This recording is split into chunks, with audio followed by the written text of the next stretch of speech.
दुनिया वालों से पूछो कि नवरात्रे में कन्या भोज क्यों कराते हो। दुनिया वालों से पूछो कि नवरात्रे में बेटियों को क्यों ढूंढने जाते हो। दुनिया वालों से पूछो कि नवरात्रे की अष्टमी और नवमी पर कन्या का पूजन क्यों करते हो। क्योंकि दुनिया वालों को यह मालूम पड़ना चाहिए कि देवी भागवत में लिखा है, एक कन्या एक बेटी जब किसी के घर में मुख झूठा करती है, एक बेटी एक कन्या जब किसी के घर में भोजन करती है तो उसके भंडारे कभी खाली नहीं रहते। इसलिए कन्या पूजन किया जाता है, इसलिए बेटी का पूजन किया जाता है। इसलिए देवी भागवत में लिखा है कि नवरात्रे में एक दिन, जैसे प्रतिपदा है, पहला दिन है तो एक कन्या का पूजन करो, द्वितीया है तो 2 कन्या का पूजन करो, तृतीया है तो 3 कन्या का पूजन करो, चतुर्थी है तो 4 कन्या का पूजन करो, पंचमी है 5 कन्या का पूजन करो, छठ है 6 कन्या का पूजन करो, सप्तमी है 7 कन्या का पूजन करो, अष्टमी है 8 कन्या का पूजन करो, नवमी है, जम के बोलो, 9 कन्याओं का पूजन करो। और अगर इस तरह से आप पूजन नहीं कर सकते नवरात्रि में तो 9 कन्याओं का पूजन एक साथ या तो अष्टमी के दिन या नवमी के दिन कर दो, या मध्य में बीच में भी आप कर सकते एक साथ। पर अगर आपकी कोई कामना है, आपकी कोई इच्छा है, मालूम पड़े, जैसे कई लोग कहते हैं कि हमारी इच्छा है, हमारी वो मकान नहीं बिक रहा, या हमारी वो जमीन नहीं खरीदी जा रही, या हमारी कोई कंपनी नहीं डल रही, या हमारे काम में ये अड़चन आ रही है, तो नवरात्रे में 4 नवरात्रे में से किसी भी नवरात्रे में आप नियम बना लो कि एक कलश की स्थापना कर कर एक दिन में एक कन्या का पूजन कर कर उसको भोजन कराना, लाल चुनरी, दूसरे दिन में 2 कन्याओं का पूजन कर कर लाल वस्त्र ओढ़ाना, लाल चुनरी देना, तीसरे दिन में 3, चौथे दिन में 4, 5वें दिन में 5, ऐसे 7-9 दिन तक एक एक कन्याओं के क्रम को बढ़ाते बढ़ाते बढ़ाते बढ़ाते आप उस पूजन का विधान प्रबल कर सकते। क्या मैं नवरात्रि में अगर मान लो कोई साधना करना हो तो कौन सी साधना करना चाहिए? हम किसकी आराधना करें? हम 9 दिन तक किसकी साधना करें? तो अगर बन सके तो देवी भागवत में सबसे सुंदर साधना यही है कि हम एक दिन में एक कन्या के चरण धोकर पूजन कर कर उस कन्या को भोजन कराकर उसका स्मरण करें। तो एक दिन में 1, 2 दिन में 2, 3 दिन में 3, 4 दिन में 4, 5 दिन में 5, ऐसे नवरात्रि 4 बार जो नवरात्रि आती, किसी भी नवरात्रि में आप स्मरण कर उसका फल मिलेगा।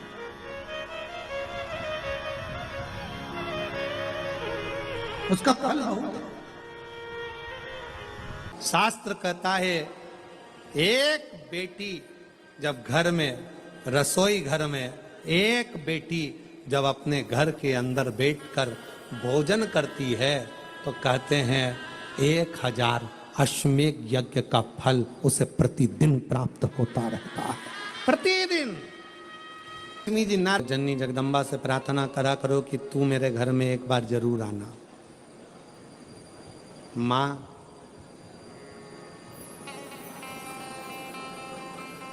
प्रत्येक घर के अंदर एक बेटी का जन्म जरूर होना चाहिए।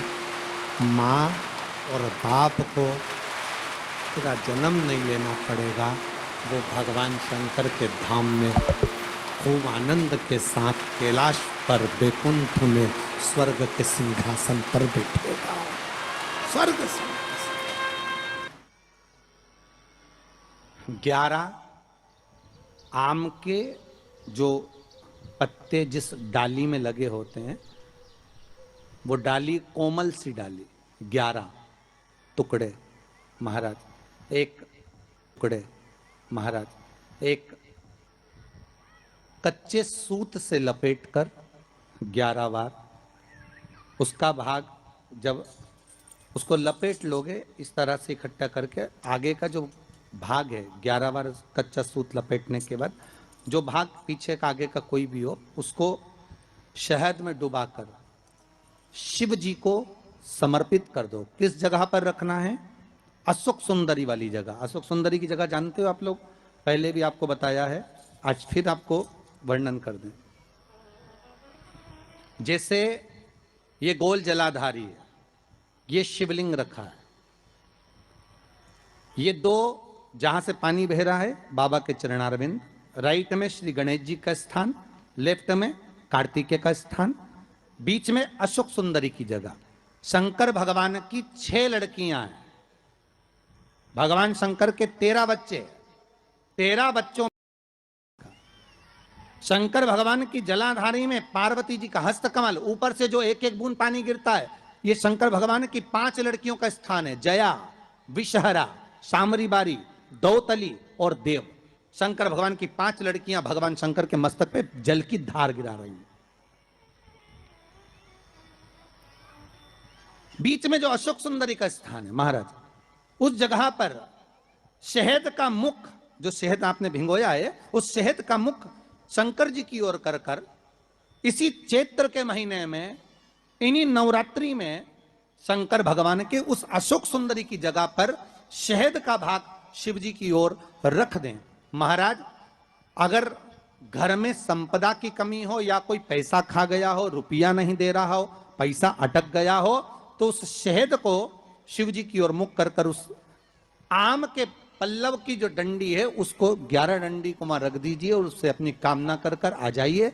हो सके उस शहद में से थोड़ा सा शहद किसी रुमाल पर, किसी कपड़े में लगाकर उसको रख लीजिए। जिस व्यक्ति से पैसे लेना है, जिस व्यक्ति से पैसे मांग रहे हो, उससे एक बार जाकर मिल लीजिए, एक बार उसको खबर कर दीजिए। बाबा चाहेगा भोलेनाथ तो नवरात्रि में ही पैसा वापिस आ जाएगा, अगर शिव कृपा कर देगा। ये बाबा की करुणा। आम का पल्लव कोई साधारण नहीं जिसको कलश के ऊपर रखा जाता है, शिव की कृपा। जिस आम के पेड़ पर स्वयं कामदेव चढ़कर भगवान शंकर के तीसरे नेत्र द्वारा जलकर भस्म हो जाते हैं, वो आम का पेड़ साधारण नहीं हो सकता।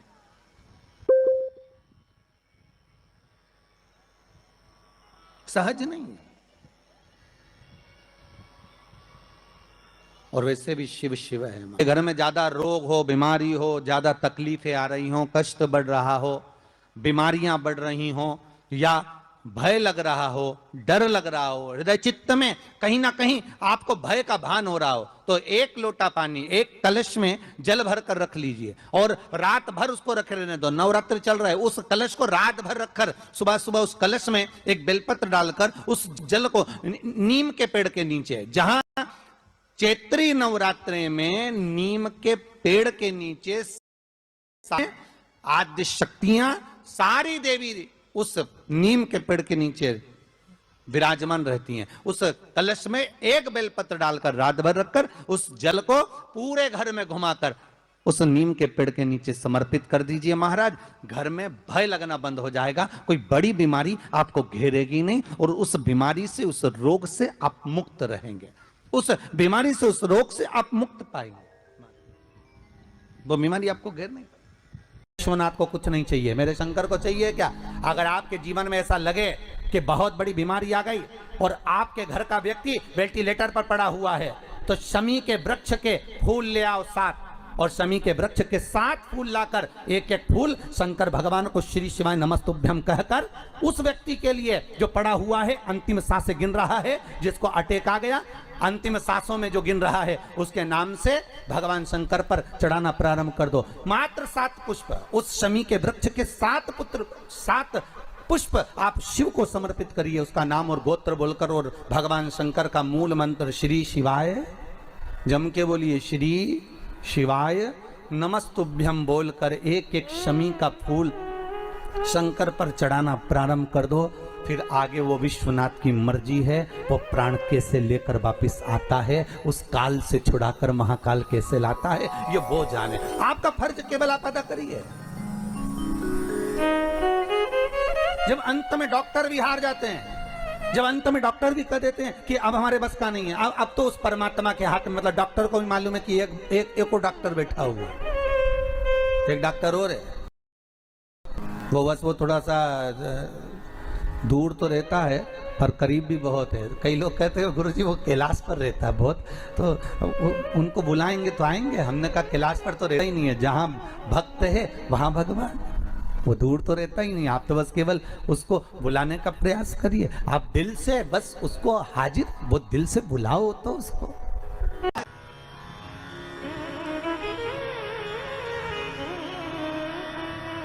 जैसे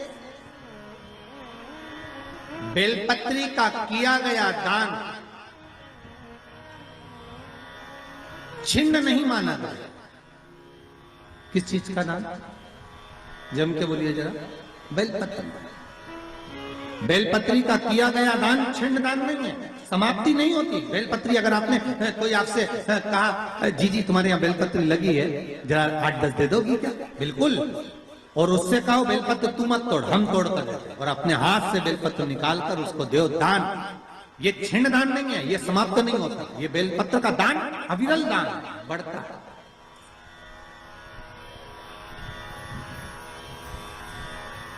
सुख का भान ये छिन्न होने वाला नहीं। अभी प्रिय है पुष्प में आंक का पुष्प, जो आंकड़े का पुष्प होता है शंकर को बड़ा प्रिय है। और दूसरे नंबर पर शंकर को प्रिय है शमी का पुष्प, बहुत ध्यान देना महाराज। तीसरे नंबर पर शंकर को प्रिय है महाराज सरसों का पुष्प। सरसों होती है ना, जो राई अपन बोते हैं, सरसों बोते हैं, उसमें पीले कलर का जो पुष्प लगता है। हमारा तो निवेदन रहता है जब तक सरसों आए तो प्रयास करा करो कि सरसों के 108 पुष्प शंकर भगवान पर चढ़ाना प्रारंभ कर दो। महाराज ये पक्का है कि वर्ष भर कोई बड़ी बीमारी आपको घेर नहीं सकती अगर सरसों के फूल शिव को चढ़ रहे हैं तो।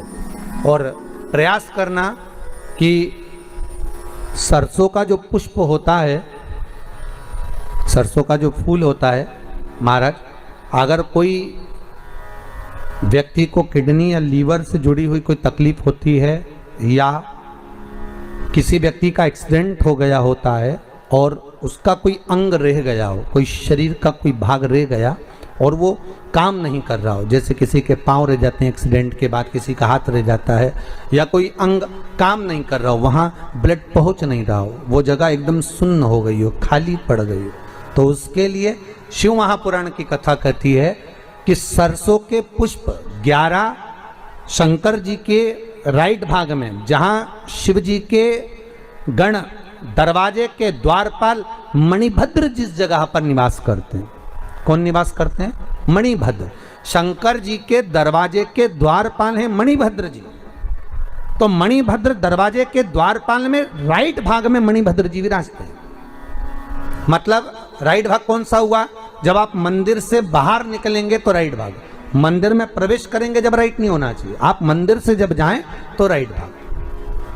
मतलब आप मंदिर से राइट से जाएंगे तो शंकर जी का भी राइट हो जाएगा, क्योंकि शिव जी ऐसे बैठे हैं तो शंकर जी का भी राइट हो गया, देवता उनका भी राइट हो गया, तो राइट भाग सीधा हाथ मणिभद्र जी का स्थान। 11 सरसों के पुष्प मणिभद्र के उस द्वार पर आप रख दीजिए और मणिभद्र के द्वार पर रखकर अंदर जाकर 108 वापिस जब आप बाहर निकल रहे हैं, ये पुष्प आप रखने के बाद एक बार बाहर जाएंगे, फिर वापिस आएंगे मणिभद्र के रखने के बाद, और अंदर जाकर 108 सरसों के पुष्प शंकर को समर्पित करेंगे महाराज। उस सरसों के पुष्प जो शिव जी को आप समर्पित कर रहे हैं उसको वापिस लेकर आएंगे, श्री शिवाय नमस्तुभ्यम बोलकर उस सरसों के पुष्प को महाराज सरसों के तेल की बोतल में उसको डाल लीजिए। शंकर भगवान को किसी भी प्रदोष में, शाम के समय प्रदोष काल में उस तेल को वापस ले जाकर चढ़ा दीजिए शिव जी को, उसको वापस लेकर आ जाइए। उस तेल का प्रयोग आप नाभि में डालिए और जो शरीर काम नहीं कर रहा उस स्थान पर कम से कम 15 दिन 20 दिन तक उसकी मालिश करना प्रारंभ करिए।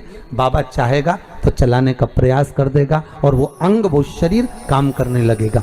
मणिभद्र का स्मरण, श्री शिवाय नमस्तुभ्यम, सब बोलिए एक बार जमकर, श्री,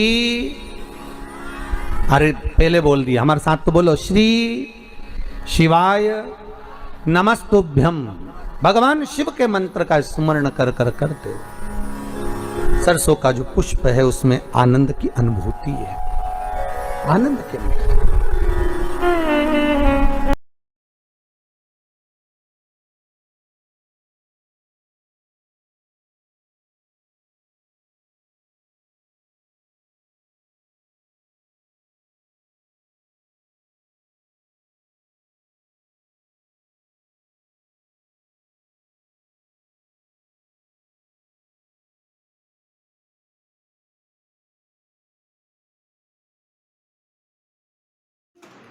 हर हर महादेव, श्री शिवाय नमस्ते। आपको प्रतिनिधि द्वारा बताए गए उपाय इस वीडियो के माध्यम से कैसे लगेंगे?